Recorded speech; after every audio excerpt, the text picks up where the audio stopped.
Deep inside the dense, primeval forests of the Miocene epoch, something massive is shaking and splintering the canopy.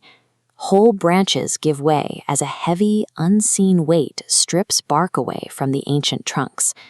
When scientists in the 19th century first uncovered the remains of the creature responsible, the anatomy seemed impossible.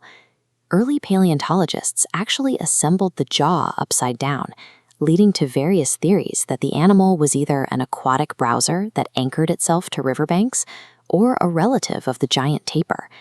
The confusion stemmed from a specific anatomical feature that defied the logic of other elephant relatives.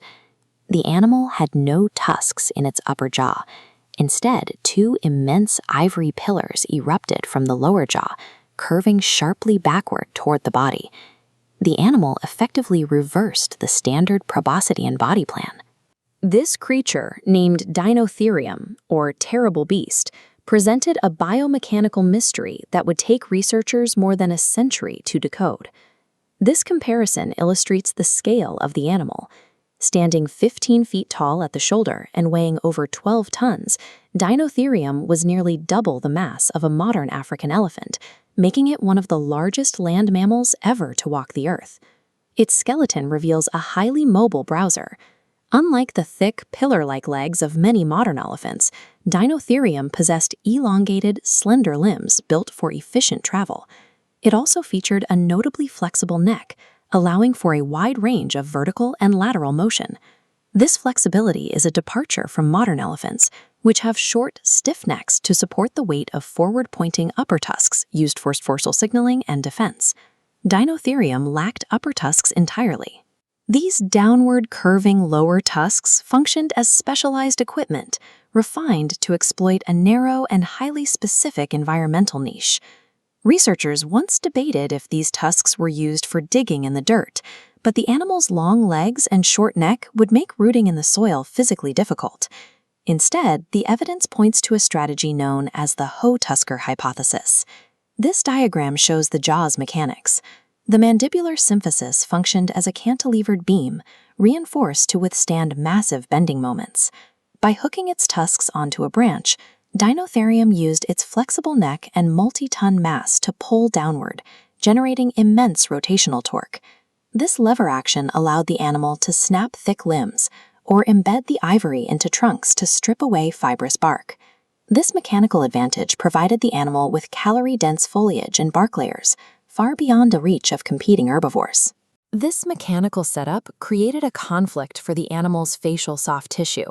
A traditional long trunk would be physically obstructed by the horizontal upper jawbones and the path of the lower tusks during feeding. The skull provides no attachment points for a long trunk, as the cranium is low and flat.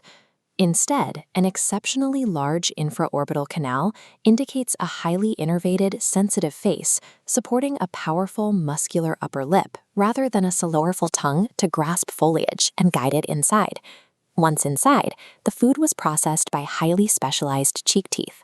These molars used a vertical shearing action to slice through succulent vegetation, rather than the side-to-side grinding motion used by grass eaters.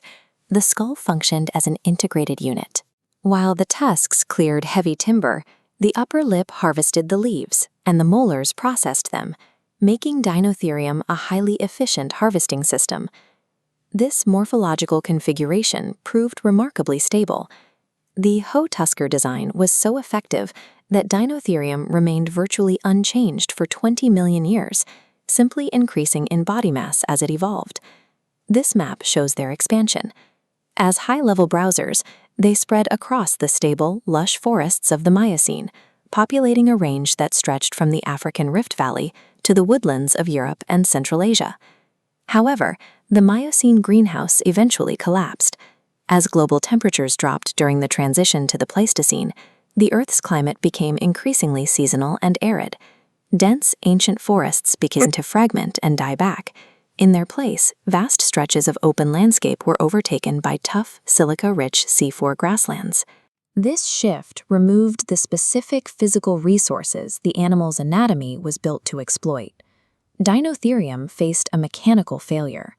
Its shearing molars were built for soft weaves, and they were incapable of grinding the abrasive, gritty grasses that now dominated the landscape. Modern elephant ancestors survived by developing high-crowned molars that could handle grass and versatile upper tusks that allowed them to dig for resources in the drying savannas. As the massive trees disappeared, the animal's physical leverage became a liability. Without timber to hook and peel, the 12-ton beast could not deploy its greatest strength. This illustrates the physical cost of over-specialization. While a hyper-focused design guarantees dominance in a stable world, it leaves no room for adaptation when the environment moves in a different direction.